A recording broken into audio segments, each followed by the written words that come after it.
Ulangan pasal 9. Orang Israel diperingatkan supaya jangan membanggakan jasanya. Dengarlah hai orang Israel, engkau akan menyeberangi sungai Yordan pada hari ini untuk memasuki serta menduduki daerah bangsa-bangsa yang lebih besar dan lebih kuat daripadamu, yakni kota-kota besar yang kubu-kubunya sampai ke langit, suatu bangsa yang besar dan tinggi, orang enak, yang kau kenal dan yang tentangnya kau dengar orang berkata, siapakah yang dapat bertahan menghadapi orang enak? Maka ketahuilah pada hari ini bahwa Tuhan Allahmu, Dialah yang berjalan di depanmu laksana api yang menghanguskan. Dia akan memunahkan mereka dan Dia akan menundukkan mereka di hadapanmu.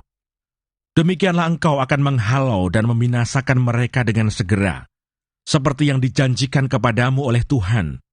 Janganlah engkau berkata dalam hatimu, apabila Tuhan Allahmu telah mengusir mereka dari hadapanmu.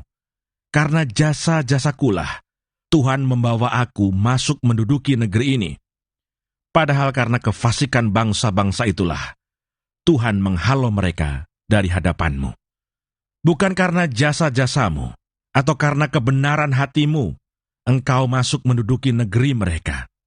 Tetapi karena kefasikan bangsa-bangsa itulah, Tuhan Allahmu menghalau mereka dari hadapanmu. Dan supaya Tuhan menepati janji yang diikrarkannya dengan sumpah kepada nenek moyangmu, yakni Abraham, Ishak, dan Yakub.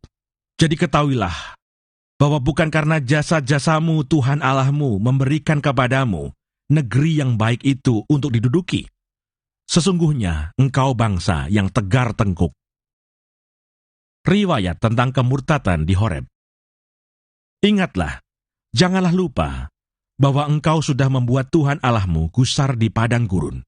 Sebab engkau keluar dari tanah Mesir, sampai kamu tiba di tempat ini, kamu menentang Tuhan. Di Horeb kamu sudah membuat Tuhan gusar.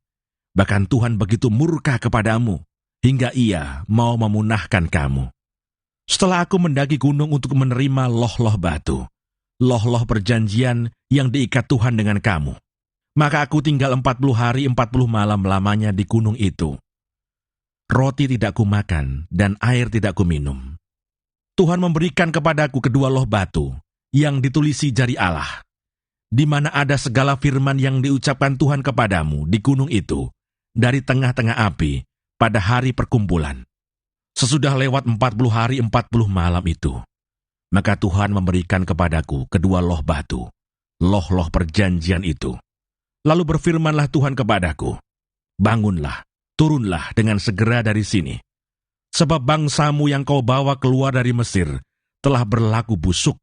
Mereka segera menyimpang dari jalan yang kuperintahkan kepada mereka. Mereka telah membuat patung tuangan. Lagi Tuhan berfirman kepadaku, telah kulihat bangsa ini, dan sesungguhnya mereka adalah bangsa yang tegar tengkuk. Biarkanlah aku, maka aku akan memunahkan mereka dan menghapuskan nama mereka dari kolong langit. Tetapi daripadamu akan kubuat suatu bangsa yang lebih berkuasa dan lebih banyak daripada bangsa ini. Setelah itu berpalinglah aku, lalu turun dari gunung yang sedang menyala itu dengan kedua loh perjanjian di kedua tanganku. Lalu aku menyaksikan bahwa sesungguhnya kamu telah berbuat dosa terhadap Tuhan Allahmu. Kamu telah membuat suatu anak lembu tuangan.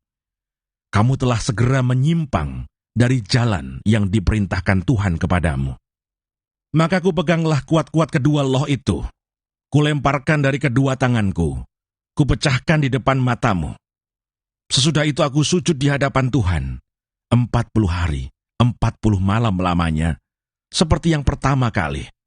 Roti tidak kumakan, dan air tidak kuminum. Karena segala dosa yang telah kamu perbuat, yakni kamu melakukan apa yang jahat di mata Tuhan, sehingga kamu menimbulkan sakit hatinya. Sebab aku gentar karena murka dan kepanasan amarah yang ditimbakan Tuhan kepadamu, sampai Ia mau memunahkan kamu. Tetapi sekali ini pun Tuhan mendengarkan aku. Juga kepada Harun Tuhan begitu murka, sehingga Ia mau membinasakannya. Maka pada waktu itu aku berdoa untuk Harun juga. Tetapi hasil perbuatanmu yang berdosa, yakni anak lembu itu kuambil, kubakar, kuhancurkan, dan kugiling baik-baik, sampai halus menjadi abu. Lalu abunya kulemparkan ke dalam sungai yang mengalir turun dari gunung. Juga di Tabera, di Masa, dan di Kibrot Ta'awah, kamu selalu membuat Tuhan gusar.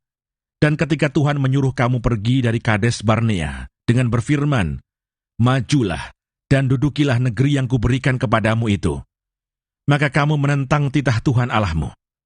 Kamu tidak percaya kepadanya dan tidak mendengarkan suaranya. Bahkan kamu menentang Tuhan sejak aku mengenal kamu. Maka aku sujud di hadapan Tuhan. 40 hari, 40 malam lamanya aku sujud.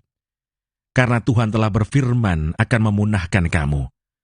Dan aku berdoa kepada Tuhan, kataku, ya Tuhan Allah, janganlah musnahkan umat milikmu sendiri, yang kau tebus dengan kebesaranmu, dan yang kau bawa keluar dari Mesir dengan tangan yang kuat. Ingatlah kepada hamba-hambamu, kepada Abraham, Ishak dan Yakub. Janganlah perhatikan ketegaran bangsa ini, ataupun kefasikannya dan dosanya, supaya negeri dari mana engkau membawa kami keluar, jangan berkata, sebab Tuhan tidak dapat membawa mereka masuk ke negeri yang dijanjikannya kepada mereka, dan sebab bencinya kepada mereka, maka ia membawa mereka keluar untuk membunuh mereka di padang gurun. Bukankah mereka itu umat milikmu sendiri, yang kau bawa keluar dengan kekuatanmu yang besar, dan dengan lenganmu yang teracung?